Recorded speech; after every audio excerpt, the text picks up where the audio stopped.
Assalamu alaikum wa rahmatullahi ta'ala barakatuhu. Jama'a barkanmu da wannan lokaci. Kamar yadda aka saba yawa mun kawo muku wani seti wannan idan kun shiga cikin wayoyinku insha Allah za ku yinka sauraron kiran dukkan wanda kuka yi connecting da shi.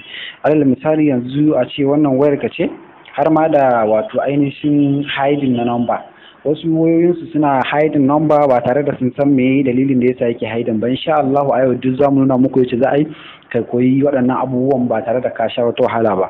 Alal misali yanzu a ce wannan ita ce wayar ka kana so ka fara aikin da ita, misali kana so ka yi hiding number ko kuma ka yi sauraron kiran da kake da bukata, to zaka danna wajen kira kenan. Alal misali nan guraren gashi nan na danna na shiga. Bayan ka shiga nan guraren ba tare kai tsaye zaka danna nan guraren, ma'ana nan guraren gashi nan na shiga, sai ka shiga setting. Bayan ka shiga setting to ga wani guri na an ce a calling account. Wannan calling account din shine zaka danna idan kana da bukatar wato ka saurari dukkan wani kiran da kake da bukata a wayarka. Bayan ka danna nan wannan calling account din nan ba tare da wani gaggawa ba sai ka zaɓi layin da kake so ka saurara ka in ka ji, wato ma'ana ka saita number da kake da bukata. Alal misali ina so in saurari kiran da nake da bukata a wayoyin mutane ta layin MTN, to sai na danna MTN ɗina gashi nan na danna. Alal misali yanzu gashi bayan ya nuno min haka zan danna wannan calling forwarding din. Wannan calling forwarding din shine zai baka damar wato ainihin ka saurari kiran da kake da bukata. Sai ka shiga calling forwarding gashi nan na shiga, yana sacin kamar haka. Bayan ya gama wannan sacin din gashi nan sa always forwarding when busy, when on answering, gashi nan when unreachable.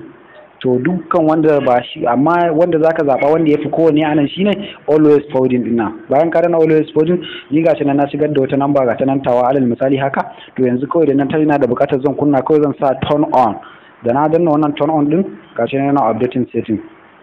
Gashi nan ya updating. Yan dukkan wani kira da aka yi a wannan wayar tawa, idan dukkan wani kira da aka yi a wannan wayar tawa, to me wannan number tawa zai in ka saurara. Alal misali yanzu wannan ita ce wayar da nake da bukata wato na saurari kiran.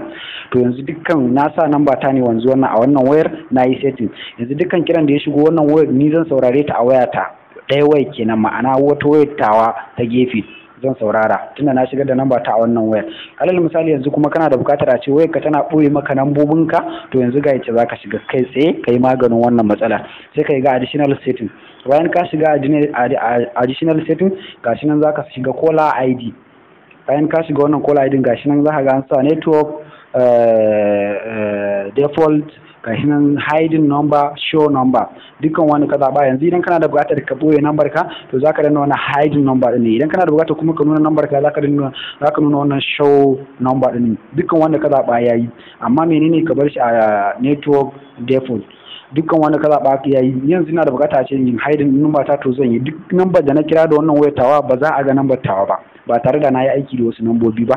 Yanzu shikenan, mun gode. Da Allah kada ku manta ku danna mana subscribe domin samun ƙarin bidiyoyin mu a wannan channel ta mu mai albarka. Da mun ɗora sabon bidiyo za ku inka samun su ba tare da kun samu wani jinkiri ba. Mun gode. Dan Allah kada ka manta ku danna mana subscribe domin hakan shi zai ba mu ƙwarin gwiwar kawo muku bidiyo waɗanda suka fi waɗannan inganci. Mun gode.